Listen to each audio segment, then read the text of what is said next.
Olá, meninas, tudo bem? Boa noite. Bom, se vocês estão vendo esse vídeo, é porque com certeza eu não consegui chegar a tempo em casa. Então, para não atrapalhar a programação de vocês, nós estamos iniciando hoje.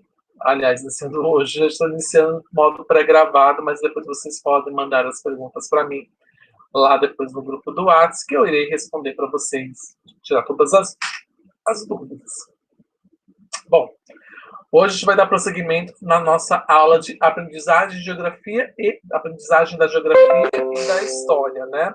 A gente vai ver hoje como ensinar história e geografia para os primeiros 2 anos do ensino fundamental, né?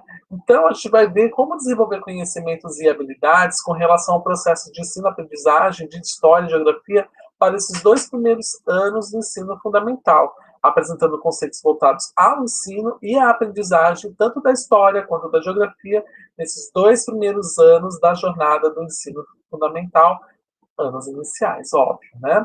Então, a gente vai ver um pouco de raciocínio geográfico, ciência histórica e a ideia da comunidade expandida, né? Que é quando a criança, de fato, ela vai compreender muito mais do que é a sociedade, vamos assim dizer, né? Para contextualizar tudo isso, a gente precisa compreender que as ciências humanas, qual é o papel das ciências humanas no ensino fundamental. A gente precisa lembrar que ciências humanas, ela não é só composta, né? Elas não são só compostas por geografia e história, né? Elas também são compostas por filosofia, sociologia, política, economia, né? E todas elas convergem entre si, elas conversam entre si, e especialmente filosofia, que é a mãe de todas as ciências, né? Inclusive a ciência mais exata que tem, ela parte também um pouco da filosofia por conta da necessidade de raciocinar, de refletir sobre, né? A diferença é que a ciência exata ela procura mais a exatidão, né? Já as ciências humanas tenta compreender um pouco as complexidades humanas, daí o nome ciências humanas, né?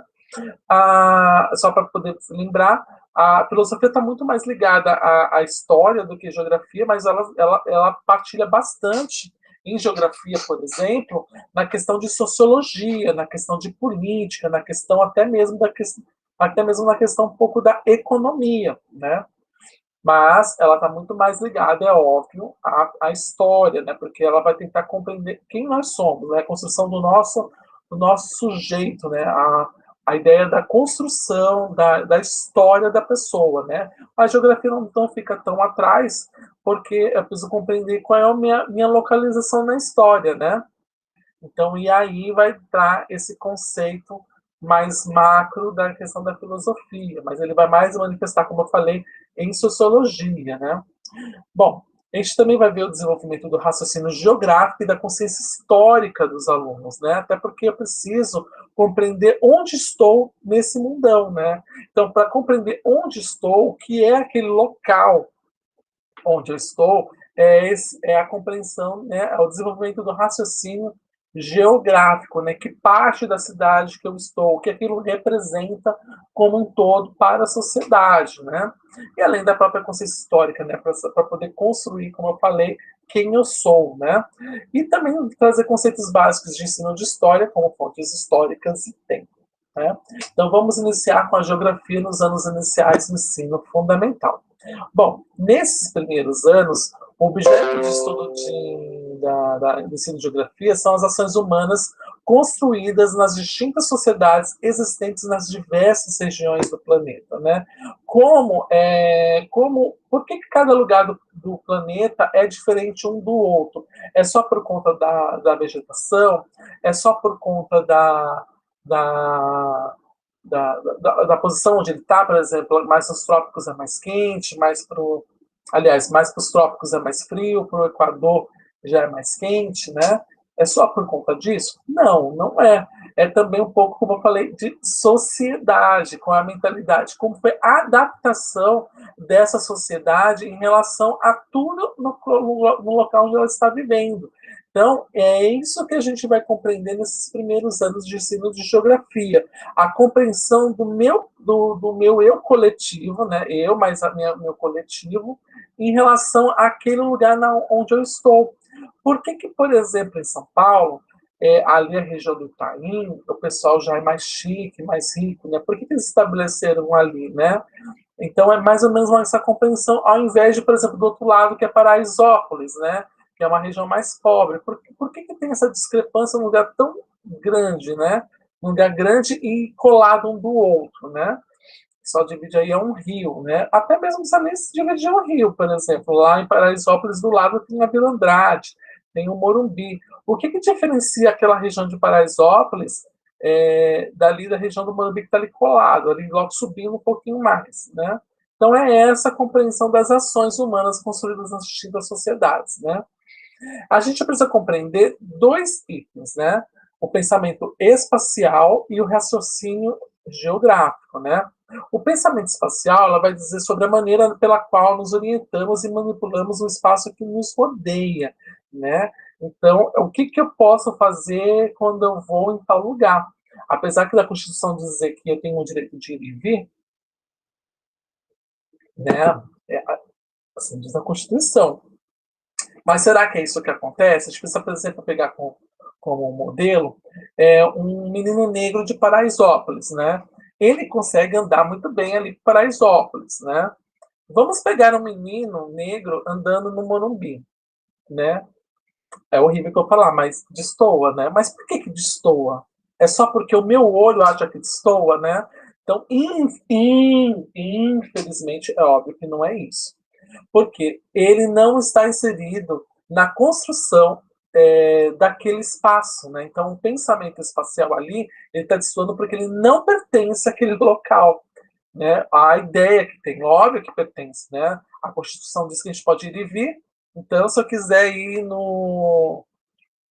quiser sair de um pagodão lá no Grajaú, né, em São Paulo, e ir para uma festa chique de rua ali no Itaim, eu posso, né?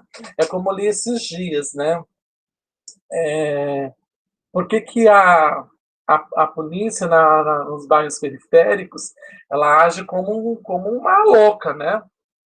Mas nos bairros chiques ela não faz nada, ela simplesmente cala e aguenta, né? Então isso é um pouco do pensamento espacial, né? É a questão de quem manda em cada lugar, né? A questão do opressor. Né? Mas não estou dando ideia, é só exemplo solto. Exemplo solto. E tem a questão do raciocínio geográfico, né? Que traz a questão do ordenamento do território, a relação entre as ações antrópicas, os componentes naturais e físicos, e a própria questão da localização espacial. Só que os princípios do raciocínio lógico, eles seguem, deixa eu ver, 2, 4, 6, 7 itens, né? Primeiro a questão da analogia, né? Depois tem a conexão, a diferenciação, a extensão, a distribuição, para extensão, né? Vamos lá. Analogia, conexão, diferenciação, distribuição, extensão, localização, ufa, e ordem. Né?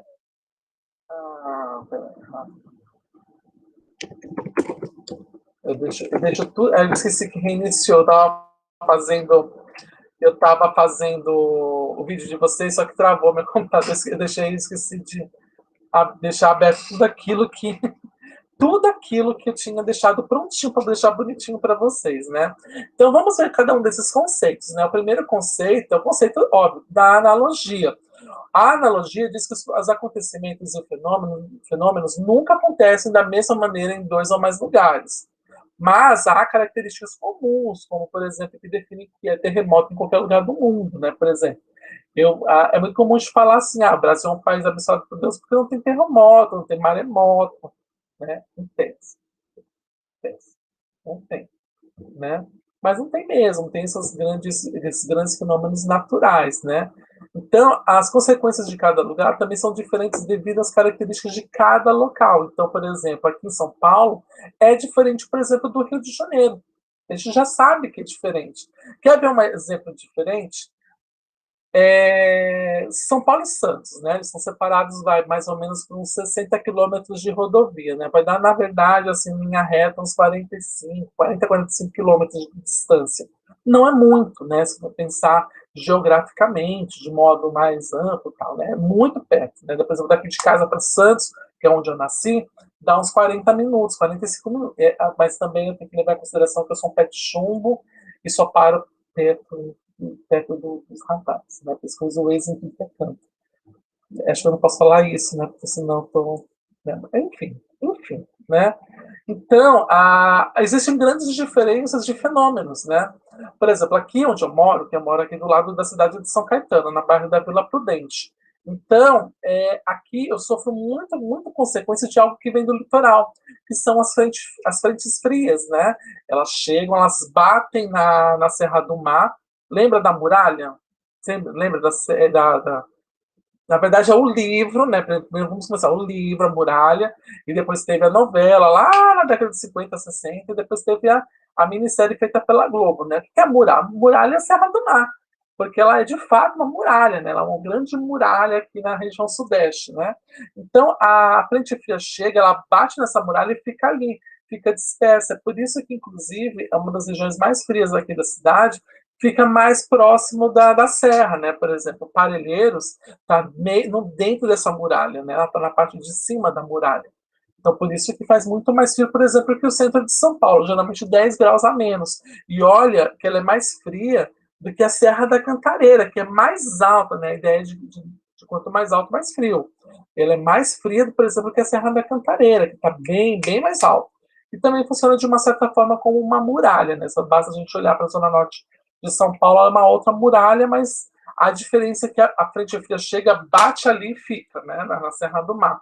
Então, ali acontece um fenômeno que ali fica muito, mas muito frio, né? Basta que põe não só Parelheiros, Marcilac, mas também ali a região de Ribeirão Pires, Rio Grande da Serra, são lugares muito frios, mesmo no calor. Mas, em compensação, quando faz calor, meu Deus do céu, é o calor de Santos. Por que isso acontece, né? Porque, na verdade, o exemplo que eu vou dar é justamente da Baixada Santista. Por que o clima de São Paulo é seco, né, e frio, em Santos úmido e abafado? Porque a frente fria chega, bate ali, fica ali na região da Baixada Santista. A frente fria traz o quê? Uma água evaporada, né? O sol bate e faz calor. Afinal de contas, nós estamos entre os trópicos, né? Na verdade, do lado do trópico, né? Para baixo. Está ali entre os trópicos. E aquela água começa a esquentar. E isso acaba ficando não só tão úmido, né? Mas também acaba evaporando bastante a água que vem, né? Porque ali a região de Santos é uma região bem servida de rios, então acaba evaporando aquela água que está ali, né? Está ali perto, vai evaporando aos poucos, daquela sensação de umidade. Mas em compensação, a frente fria faz como se fosse um escudo, né? E acaba fazendo um efeito estufa, e que fica um calor infernal. Com 22 graus, eu começo a suar, a ficar molhado, para vocês terem uma ideia. Tem dias à noite, quando eu morava lá, que eu acordava de madrugada para tomar banho para voltar a dormir. Pra vocês terem uma noção do calor que era lá na cidade, né? Que é na cidade. Então, por que isso acontece, né? Porque é um fenômeno que acontece ali muito naquela região e é característico. Acontece sempre, mas são diferentes, mas acontece sempre, né? De formas muito parecidas, né? Então, por exemplo, a própria questão da disposição dos prédios, número de pessoas, mecanismos de proteção diversos e as condições geológicas próprias, elas influenciam o que vai acontecer mais ou menos naquelas regiões. É por isso que ali no Golfo do México tem muita questão, aparece muito terremoto, não, muito furacão. Por quê? Porque o furacão, na verdade, ele inicia em águas quentes, né? E a água do Atlântico é uma água fria, né? Então, ali, só que no Golfo do México ele funciona como se fosse uma grande represa. E a água ali, ela, apesar de estar ligada ao Oceano Atlântico, ela é meio que represada por conta daquelas ilhas. Então, aí ela fica ali, o sol vai batendo, está ali perto do Equador, vai esquentando, e acontecem justamente o que chamamos de furacões, né? E, geralmente, os furacões violentos são de lá, né? Então, para vocês terem uma noção do que é a questão da analogia, né? Já a diferenciação, ele é um princípio ligado à própria analogia e ajuda a entender principalmente as peculiaridades de cada região. Então, é como se te perguntasse por que o clima de Santos é de um jeito e de São Paulo é de outro, né? Então, são características locais que atuam. Isso é a diferenciação. Então, as regiões, elas se diferenciam num conjunto de características locais, né? A conexão, a conexão o espaço geográfico, ele é uma totalidade, né? Então, ele é composto por temporalidades e espacialidades, né? Então, nos aspectos naturais e humanos, os fatos estão interligados, né? Por isso que são as conexões. Então, há várias escalas geográficas para se trabalhar o conceito como local, regional, nacional, internacional e até mesmo global, né? Então, na escala local, a gente pode citar aspectos naturais que estão conectados, por exemplo, desmatamento da Amazônia, né? Pode afetar o assoreamento dos rios, né? Interferir no microclima da região, não só no microclima, no caso da Amazônia, influencia todo o clima de uma região inteira, né? Da região centro-oeste e até ali da região ali da Cordilheira dos Andes, e até mesmo aqui em São Paulo, né? Até provocar mudanças na fauna, né? Já a distribuição, ela está relacionada às características naturais e de ocupação do espaço, né? É um princípio de raciocínio que o estudante deve se apropriar para ler e entender o mundo de forma mais ampla, mais ampliada, né? Então, ela vai trazer algumas questões do tipo, o que existe em cada lugar, né? Onde estão as cidades, né? Onde se localizam as infraestruturas como torres da internet, por onde passam as estradas, onde tem as serras, rios, os solos férteis. Essas e outras perguntas, elas estão ligadas a esse princípio e são importantes para definir o espaço, né? Por isso que é a distribuição. Já a extensão, ela vai ser um pouquinho parecida com a distribuição. Então, ela deve levar a pensar sobre o espaço sob uma outra perspectiva, né? Acabe que, então, perguntas como o fenômeno ocorre de onde até onde, né? Qual é a extensão, né? Por exemplo, aonde acontece o desmatamento da Amazônia? Ela acontece no Cerrado, né? Por que não acontece no Cerrado, né? Qual o tamanho do município, né? Qual a extensão territorial de uma enchente, né? Até onde chega uma floresta, né? Quantos hectares tem um latifúndio, quantos hectares tem uma pequena propriedade camponesa? Então, essa questão da extensão é muito parecida com a distribuição, né? A localização, o nome já diz, né? Está relacionada à noção da identificação no espaço de cada objeto territorial. Então, aí a gente vai diferenciar o lugar de local, né? Porque o local é o referenciamento frio, né? Feito pelas coordenadas geográficas, ao qual este princípio se refere, né? Já o lugar, ele estabelece pelas relações sociais que ali se afirmam, é determinado pela identidade, pela afetividade e pelo sentimento de pertencimento, né? E, por último, a ordem, né? A ordem, ela trata-se de um olhar sobre o ordenamento territorial, que se relaciona com o uso dos territórios, né? Para que, pra, como posso explicar? Para poder colocar isso em prática, é preciso conduzir, por exemplo, aos alunos a uma análise sobre decisões políticas e de planejamento territorial, que implica justamente na passagem de uma determinada estrada por uma localidade específica e não por outra, né? O princípio também está relacionado aos fins políticos que influenciam obras e construções que estimulam migrações, né? Então, por que que a Volkswagen saiu de São Bernardo para ir para Taubaté, né? Por que que uma empresa aqui de Barueri saiu daqui e foi lá para Extrema, Minas Gerais, né? Então, tudo isso vai dar a questão sobre a ordem, né? Por que que a... Deixa eu ver... Porque, por exemplo, a imigrantes, a gente fala, eu vou para Santos, eu vou para imigrantes, né?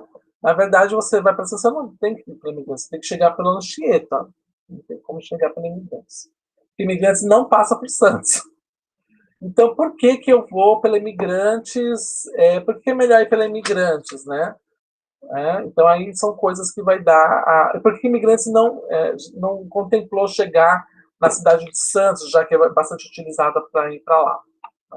São algumas perguntas que a gente pode lançar mão para poder entender a questão da localização.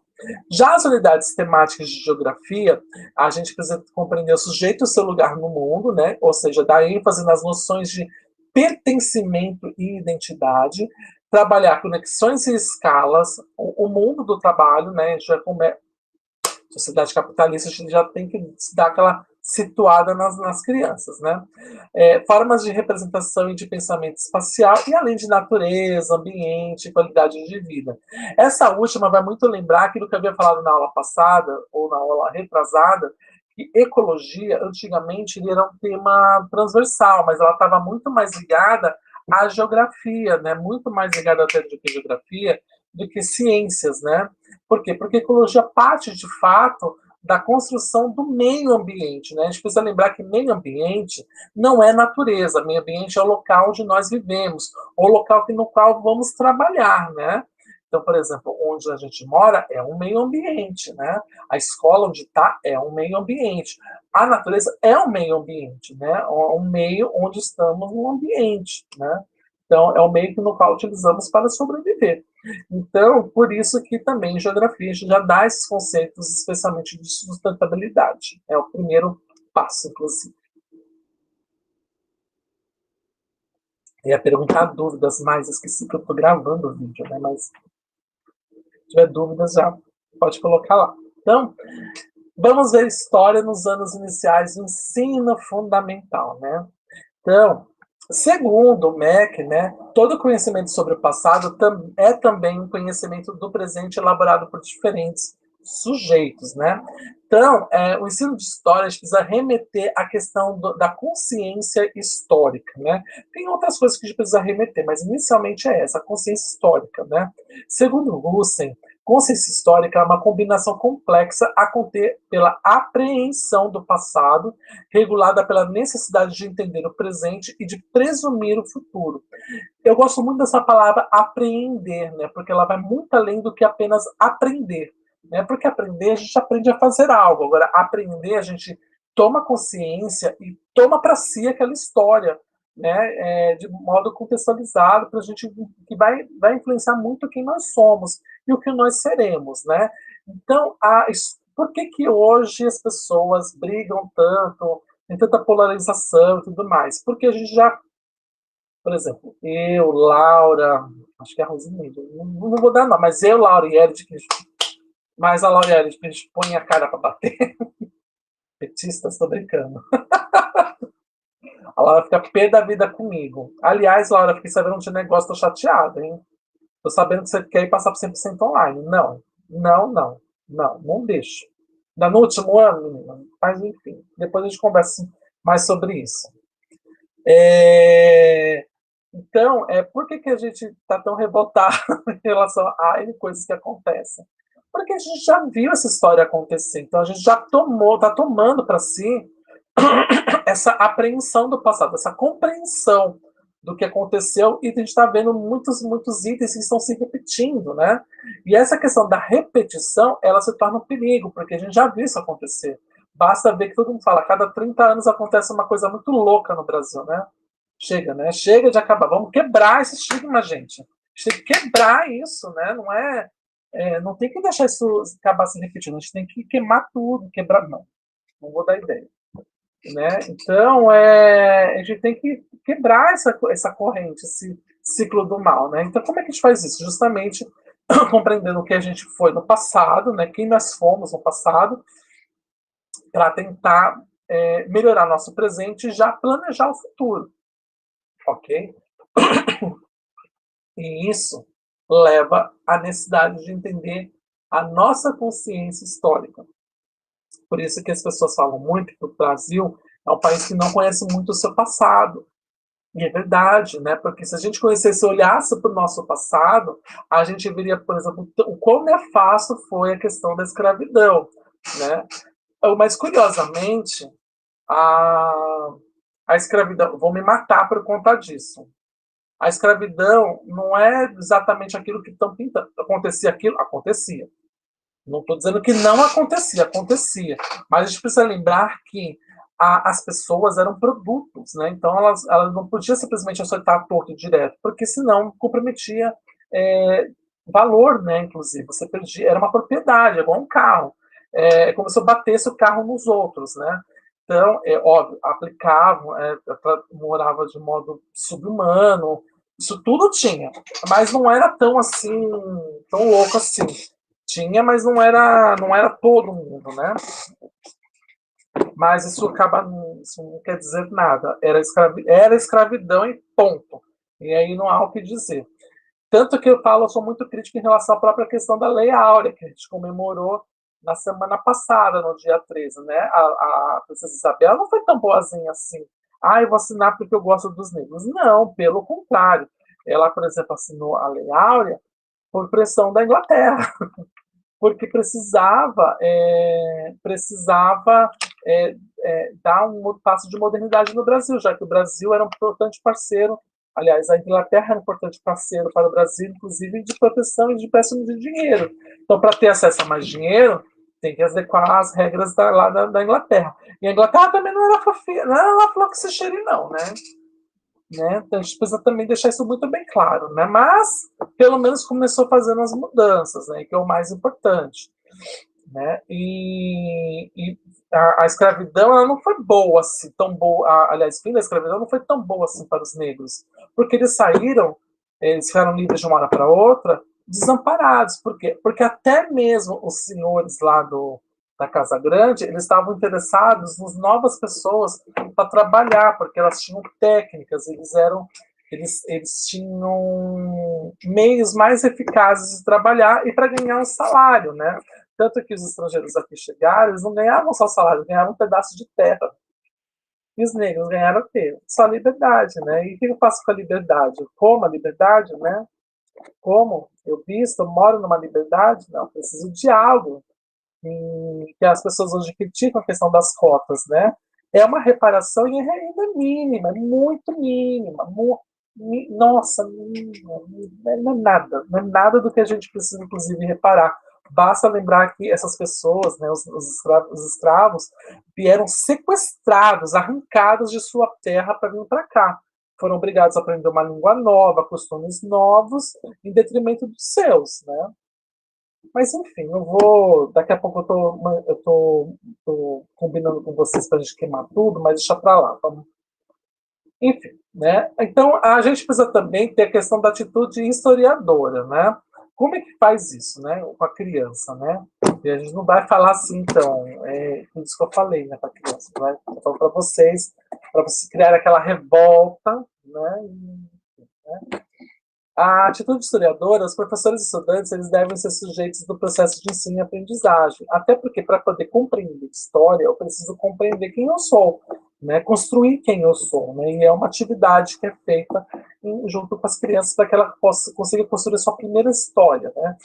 Então, a ideia é que os alunos sejam pesquisadores, né? Que as práticas pedagógicas elas envolvam fontes e documentos históricos, né?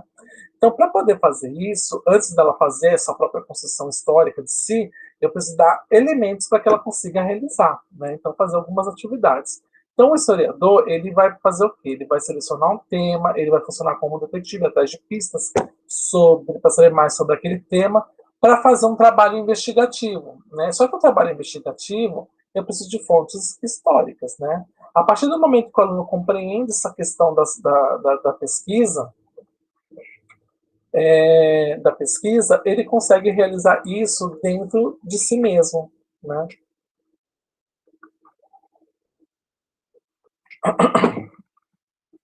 Então, isso são feitos através de processos de produção do próprio conhecimento histórico, né, escolar, que é feito por 5 itens: a identificação, a comparação, a contextualização, a interpretação e a análise, né? Na verdade, não é bem nessa ordem, né? Eu diria que é identificação, interpretação, comparação, análise e contextualização. Então, primeiro é identificar o motivo. Como o nome diz, eu vou identificar qual é o fato, né, o fato gerador, o tema gerador. Vou interpretar a minha pesquisa, né, a partir desse fato gerador. A partir da interpretação, eu vou conseguir realizar comparação.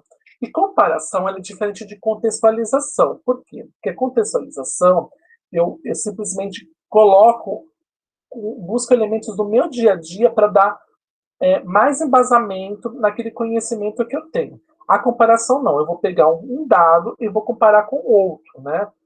Um dado que eu estou recebendo novo com aquilo que eu já tenho, eu faço a comparação. Sei, não sei, então ele vai preenchendo essas lacunas, né? Então, essa é a diferença da comparação para a contextualização. A partir do preenchimento dessas lacunas com as novas informações, eu vou partir para a análise desses dados, né? Eu vou ver o que é válido, o que não é válido, né? Por que eu vou ver o que é válido e o que é válido? Porque nem toda informação que eu recebo, eu aceito, né? Quem faz isso é gado, né, Ed, né, Laura? Pode aí comentar, inclusive, no grupo, né? É gado que faz isso, né? E, enfim, né? Chega. Aí, contextualizando, eu vou justamente para a última parte, porque depois que eu analisei, vi o que é bom e o que não é, eu vou agregar ao minha construção social. E é nessa construção social que eu faço a contextualização, que é quando eu coloco assim, nossa, isso acontece, por exemplo, isso acontece por conta de tal coisa, né? Esses dias eu vi o primeiro caso de homofobia no Brasil, que é o índio Tibira, né? Tibira, né? Que foi lá no Maranhão, né? Por que que, o Brasil é um país tão homofóbico? Começou com Tibira? Começou com Tibira! Ah, que fofo. Começou, só que não, né? Não é fofo. Começou com Tibira. Então, lá no século XVII, né, a tribo dele não era normal ser um cara que fosse gay, né? Só que ele era um cara com feições masculinas, só que com trejeitos femininos. E a igreja não gostava dessa ideia. A igreja brasileira, tá? Católica brasileira. O que fizeram, né? Eles prenderam Tibira e os fez morrer, sofrer até a morte. E para isso chamou algumas autoridades para ver isso como se fosse uma diversão pública, né? Então isso a gente vê que está desde lá dos anos 1600 até hoje. Então quase que 500 anos depois a gente ainda continua repetindo as mesmas ações. Então é isso que eu trago a contextualização do Tibira para hoje, num exemplo mais claro, né? O aluno como sujeito histórico e social, né? Então, a gente, para poder fazer isso, a gente tem que compreender o conceito de comunidade expandida, né? Então, a comunidade expandida é aquele grupo social que extrapola os laços familiares dos sujeitos, né? Então, quando a criança vai, ela lembra que eu falo das microsociedades, que ela rompe, ela vai estar em contato, e isso é a ideia da comunidade expandida. Só que é o primeiro passo de comunidade expandida. Então, nesse momento, quando ele vê nessa comunidade maior, né? Mais maior não, maior, só maior, né? Ela tem a compreensão dos diversos papéis sociais exercidos por cada indivíduo, né? Por exemplo, ele conhece a professora, ele conhece a mãe do colega, conhece a merendeira, o merendeiro, ou o tio esqueci, inspetora de aluno. Então ele começa a ver que cada um tem a sua função numa sociedade. Ainda é micro, mas começa a compreender exatamente o que cada um faz. O tio que vende bala, né, da vendinha, né, o guarda de trânsito, entre outros atores sociais, né? Então isso faz a transição da compreensão de si para a consciência social, que ele vai ter a ideia do eu, do outro e do nós, né? E nós fazemos todos parte de uma sociedade enorme. Então, o resultado esperado no final desse processo de história, dessa construção histórica, é o desenvolvimento da identidade do aluno, né? Com o reconhecimento de seus papéis sociais, com o desenvolvimento da alteridade, o despertar dos princípios de cidadania e do desenvolvimento de noções de temporalidade. Então, ele vai dar toda essa ideia de construção histórico-social. Por isso que até mesmo eu falo da questão da filosofia. Por quê? Porque para refazer isso eu preciso de refletir. Qual é a disciplina que mais reflete? Filosofia, apesar da questão de construção social, que está ligada à sociologia. Mas eu preciso construir o meu eu histórico. E para construir o meu eu histórico, eu preciso olhar para o passado. Dúvidas? Dúvidas. Ai, Jesus. Vamos lá. O aluno como sujeito histórico e social. Então, uma estratégia metodológica para desenvolver no aluno a consciência de si, de seu pertencimento a uma comunidade expandida, ela é a análise de documentos históricos pessoais, né? O que são esses documentos históricos pessoais geralmente são fotos, né? Ou até mesmo perguntar para os pais ou responsáveis de sua própria história, ou eventos de sua história, né? Então, quais documentos históricos pessoais o professor ou a professora pode solicitar para os alunos, para que os alunos selecionem junto à sua família e analisem para que se percebam como sujeitos históricos sociais? É justamente, são fotos, ou até mesmo tem algumas mães, gente, eu tenho até o meu até hoje, o livro do bebê, eu acho tão fofo, eu leio lá, pô, eu acho tão engraçado que muitos presentes eu leio um conjuntinho. Quando eu era criança e quando eu li isso, eu disse, o que é um conjuntinho, né? Depois que eu entendi que era uma roupa coordenada. Fofo, né? Mas é assim, esses documentos, eles vão mostrar quem eu sou, né? No momento que eu não estou lembrando, né? Ainda mais hoje numa sociedade que a foto impera, a gente tira foto de tudo, né? Só eu que vou para as coisas, faço as coisas e não tiro foto. Posto uma foto ou outra, né? Da Xuxa, principalmente, dela posto, né? Enfim, e vai construindo a própria ideia, né? Mas é porque já tenho, por exemplo, eu já consigo construir minha própria história através de dados muito solidificados na minha mente, né? Que é diferente, por exemplo, de uma criança. A criança ela precisa de outros dados para começar a construir esses dados, né? Então essa, por exemplo, é uma estratégia muito boa e funciona bastante na construção do seu eu histórico. Bom, formas de narrativas e registro da história, né? Então, primeira coisa, a gente precisa ter a ideia do que é fontes históricas, né? As fontes históricas, como eu falei, tudo aquilo fica registrado, né? Sobre algo, né? E essas fontes, elas podem ser escritas, podem ser visuais, podem ser orais e podem ser materiais. Acho que eu não preciso explicar uma por uma, né? Escritas, visuais, orais e materiais, né? Eu só vou dizer, né? A visual é foto. Oral é alguém contar, né? A escrita pode ser um livro ou algum documento, enfim, que traga tudo isso. E o material é o objeto, por exemplo. Na criança pode ser o brinquedo favorito dela, ou uma roupa que ela gostava bastante, ou que ficava feliz, né? Algo que é de fato palpável, né? Então, segundo o MEC, para narrativas e registro de história, para evitar uma visão homogênea, busca-se observar que, no interior de uma sociedade, há formas de registros variados e que cada grupo produz suas memórias como elemento que impulsiona o estabelecimento de identidades e reconhecimento de pertencimento a um grupo social determinado. Então, tudo isso vai mostrar quem eu sou, onde estou e onde que eu estou, né? Não, quem eu sou, onde estou, óbvio, onde eu estou, tá? Quem eu sou, onde estou e o que eu sou na sociedade, né? São as três perguntas.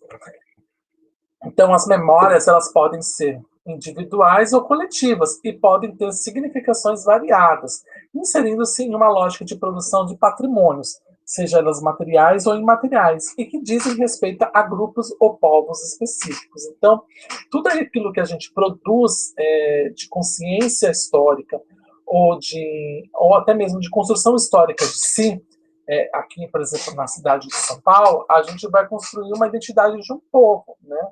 E essa identidade do povo pode ser macro, né, de uma cidade inteira, ou até mesmo micro, de um bairro, por exemplo, né? Vai ficando mais micro possível até chegar numa família. E aí vai dar mais ou menos o que se espera de um mundo. Basta ver, vou dar um exemplo, do menino que a mãe matou, né? Agora no Dia das Mães, né? Por que a mãe matou o filho, né? O pai deixou, a criança ficava lá com o pai, mas o pai deixou o filho pro Dia das Mães, né? E a mãe foi lá, né?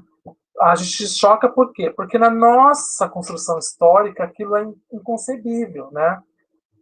O que tem a ruptura que leva a isso? Então, algo, por que pareça, para ela fazer isso, não é porque ela fez ao Léo assim, simplesmente vou matar. Não, aconteceu algo, uma disruptura que ela viu normalidade naquilo, né? Como consciência histórica, né? E que ela poderia fazer aquilo, mesmo sabendo que poderia ser presa. Então, há uma disruptura. Então, por isso que a gente não compreende esses fatos acontecendo, porque não há essa disruptura na nossa construção histórica, né? Então, nosso povo, em tese ali, nosso povo de Deus ali, a gente não tem essa ideia, né? O tempo, né? O tempo, nós temos três tipos de tempo, né? O tempo natural, que são as estações do ano, ciclos lunares, gerações humanas, que é o tempo, propriamente dito, do relógio, né? Não, o tempo que acontece, né? Que a gente vê. Por exemplo, a gente sabe que esse período é um período mais frio, né? Então já imagina que é frio, porque estamos chegando perto do inverno. O tempo cronológico, aí já vem a questão do calendário, o relógio, a linha do tempo, né? E o tempo histórico, né? O tempo histórico, ele vai estar relacionado às mudanças nas sociedades humanas, né? Por exemplo, na literatura, hoje nós vivemos em qual período, né? Todo mundo vai falar, pós-modernismo, né? Nós vivemos no modernismo, né? Por quê? Porque o último grande evento que aconteceu foi justamente a Semana de Arte Moderna, na área de literatura e de artes, né? Então, a gente vive no modernismo brasileiro. Então, não aconteceu nenhum grande evento para isso acontecer, né? Essa mudança. Então, isso vai determinar uma era do que está acontecendo, né? Por exemplo, na Inglaterra, a gente usa muito o período dos regimentos de reis e rainhas, né? Então, tem o período, a gente está no segundo período elisabetano, né? Período elisabetano segundo, né? Segundo período elisabetano não, período elisabetano segundo, né? Porque já teve um período elisabetano lá no século XVIII, XIX, então agora é um novo período que está acontecendo, né? Deixa eu ver o que mais. Hoje a gente vive na era da selfie, né? Por quê? Porque o maior exemplo hoje da nossa sociedade é tirar selfie de tudo e de todos, né? Então, isso são marcas de tempo histórico, estão relacionadas às mudanças nessas sociedades, né? O que a gente faz normalmente. Né? Então, podem ser de diversos campos essas marcas de tempo histórico, né?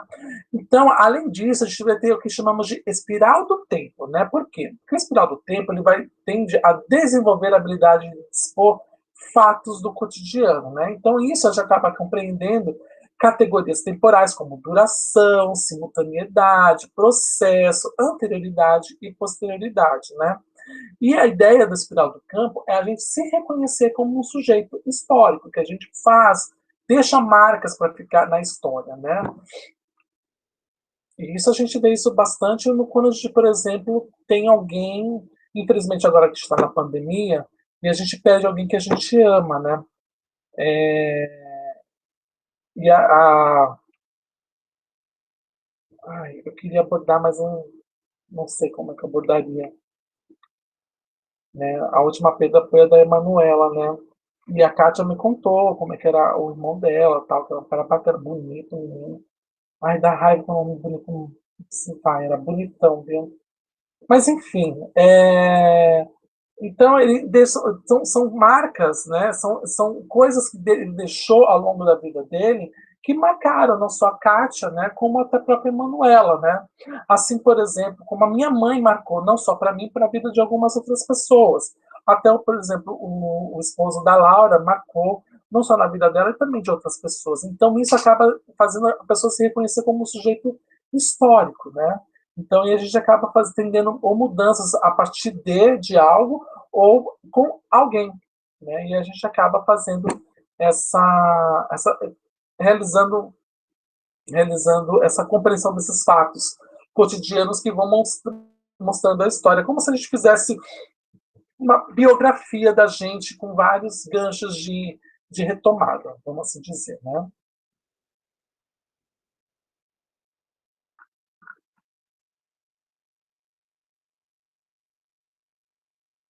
Bom, a transição da educação infantil para os anos iniciais do ensino fundamental, primeiro dói, né, para a criança, dói. É igual, só é comparável à transição do EFAI para o EFAF, né?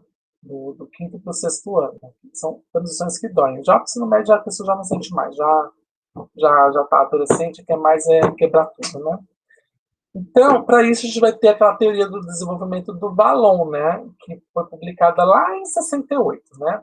A ideia é que a interação da criança com o meio ela saia do motor, né? Porque ela usa muito coisas que ela tem, né? Da motricidade, que, por exemplo, entra a questão do choro, dos reflexos, né? Porque a criança, quando ela é pequena, o que ela faz? Ela chora bastante. Eu ia compartilhar um vídeo de vocês da menina levando uma vacina no braço, que ela primeiro fala uma palavra e começa a chorar. Isso aí foi um reflexo, que ela falou uma coisa que ela escuta bastante. E depois ela começa a chorar, porque o reflexo natural dela, até. Que ela vai usar a expressão corporal, a expressão do que ela já tem ali de ganhos de conhecimento, né? E para passar para um meio que pula do motor, não que ela vai deixar, a gente nunca deixou de utilizar a motricidade, pula do motor para a linguagem, quando a linguagem ela prevalece como um modo de interação que mais prevalece, né? Que pode ser a linguagem oral ou não, né? Por que oral não? Porque ela pode falar, no caso a menina ela até falou. Então, mas é um reflexo, mais um reflexo do que a questão da linguagem propriamente dita. Como ela pode escrever, ou ela pode deixar um desenho que indica tudo aquilo. Tá? A importância da escola para identificar nos desenhos das crianças quem ela é. Né? Além disso, a gente tem a questão da percepção de mundo. Por quê? A ideia é que tudo da criança ela é uma extensão do seu corpo no primeiro momento, lá no ensino infantil. Por quê? Porque quando ela vai pegar um lápis, eu pegar uma caneta, eu vou pegar um lápis. Ela pega assim, ó, né? Porque ela é como se fosse uma extensão do corpo dela. Quando ela compreende que ela tem que fazer assim, e ela consegue, inclusive, escrever com o dedo, por exemplo, na areia, ela já entendeu que aquilo ali não é só apenas uma extensão do corpo. Né? A extensão é algo que eu posso retrair, né? Posso pôr para fora e tudo mais, mas parte de si. Ou seja, o mundo ela é já a questão do sujeito integrante. Então, tudo que ela vai utilizar por quê? Porque ela pertence a um mundo, e aquele mundo exige que ela use aquilo daquela forma. Né? Basta ver a relação das crianças com o celular. Né? Por que a criança adora um celular? Por conta do jogo? Sim, mas é porque ela já sente que o celular já faz parte dela, né? Por exemplo, no meu caso, ainda sinto que o celular é uma extensão do meu corpo, porque eu consigo ficar horas sem ver ele, né? Basta vocês verem que dificilmente eu respondo as coisas rápido, né?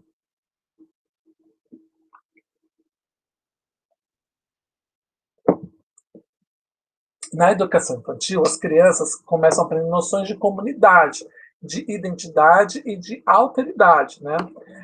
Começa a praticar o autoconhecimento e a construção de relações com os mais próximos, as noções de espacialidade associado ao desenvolvimento da corporeidade e além de noções de tempos cronológicos, né? Já no ensino fundamental, ela amplia essas noções de comunidade. A cidade ela é muito maior do que ela está vendo, né? Além disso, ela já fez o autoconhecimento. Ela começa agora a construir a identidade a partir da relação com o outro, com a interação, né?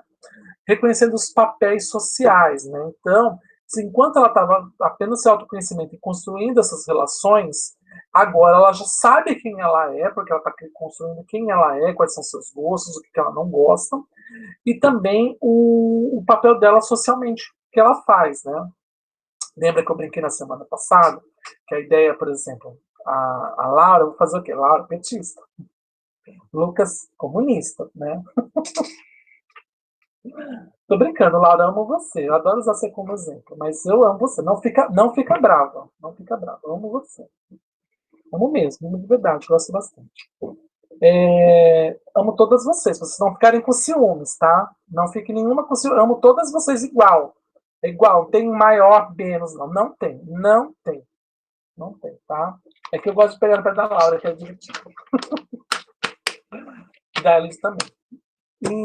Então, nisso também, no ensino fundamental, a gente estava lá aprendendo também as noções de espacialidade, por exemplo.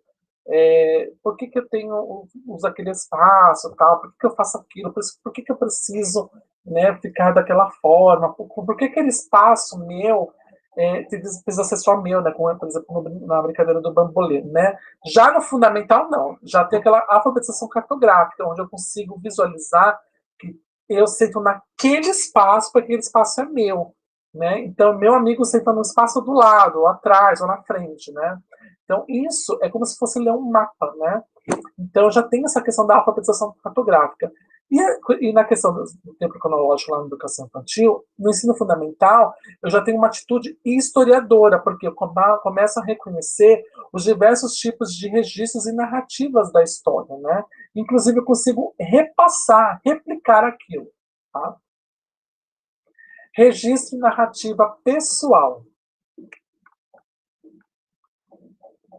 Ah, não tem registro e narrativa pessoal. É museu como espaço educativo. Nada a ver, a gente tá ficando maluco, mas é a última parte.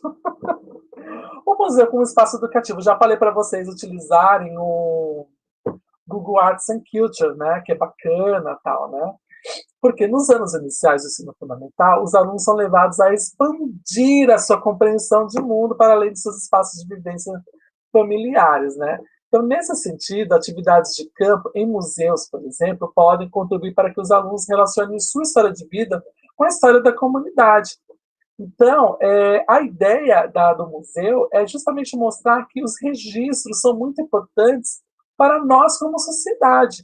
E o museu vai trazer muito disso, né? Seja qual tipo de museu, pode ser de pintura, de escultura, ou até mesmo de artefatos históricos propriamente dito, né? Por exemplo, o Museu da Língua Portuguesa vai mostrar muito da construção de como foi a nossa língua, né? A nossa língua, ela é uma língua que não é tão nova, mas já sofreu uma grande mudanças ao longo do tempo, né? Hoje, por exemplo, as pessoas têm muito bloqueio com todos, né? Com os pronomes neutros, né? Mas é algo natural da língua, né? Por exemplo, a palavra você, acredite, ela sofreu muita pressão para não mudar. E hoje nós utilizamos. Então, são coisas naturais que acontecem, né? Isso é um exemplo, por exemplo, da língua portuguesa. Mas a gente pode ir, por exemplo, no Museu de Arte Sacra e entender como que foi a construção da arte voltada para a igreja, né? A gente pode ver lá lá na igreja de São Bento, tem um outro museu aqui em São Paulo de Arte Sacra, né? Eu não sei onde fica. Mas acho que tem, se não me engano tem, mas não lembro onde fica também. É que eu não gosto muito de arte sacra, então por isso. Né? O único museu que eu tenho de arte sacra foi de Santos. Odiei o museu. Odiei. É lindo, maravilhoso, recomendo, mas odiei. Então, isso acaba levando as crianças a refletir sobre as contribuições desses espaços educativos para o ensino de história. E não só as crianças, a vocês também, né? Porque isso vão dar embasamento para que vocês trabalhem essa construção histórico-geográfica nos nossos bebês. E é isso, gente. A aula já acabou. A Elide colocou isso na semana passada. Quer ver que a minha agenda não está aqui. Adoro. A minha agenda não está aqui. Mas tem um trabalho, tem uma prova para fazer agora no dia 24, né? Acho que de um conteúdo que eu vou explicar, ou não sei se já expliquei, não tem que pegar para ver, porque eu tomo um remédio forte. Eu tenho que pegar para ver, mas tem um conteúdo que até a Elide colocou, que já estava lá, que alguém colocou que perdeu até o fórum, né? São aquelas disciplinas correlatas, mas tem uma prova que está acontecendo hoje, tá bom? Até as 23h59. E é isso, gente. Um beijo. Até a semana que vem, né? Que eu espero estar normal, né? Já no horário, apesar que eu vou ter consulta também, mas 4h45. Eu espero que esse dê tempo de eu chegar. Nem que eu comece às 8 horas, mas é que eu acho que de hoje eu não ia conseguir, não, porque a consulta era 5h30. Então, até sair da HC, acho que eu chego umas 9 horas, 9h30. Mas, enfim, e é isso. Um beijo para vocês, bom final de semana. E boa semana e bom fim de semana, né? Que é bem na outra ponta, né? E é isso. Até semana que vem. Tchau. Ah, tendo dúvidas, mandem lá no grupo do WhatsApp.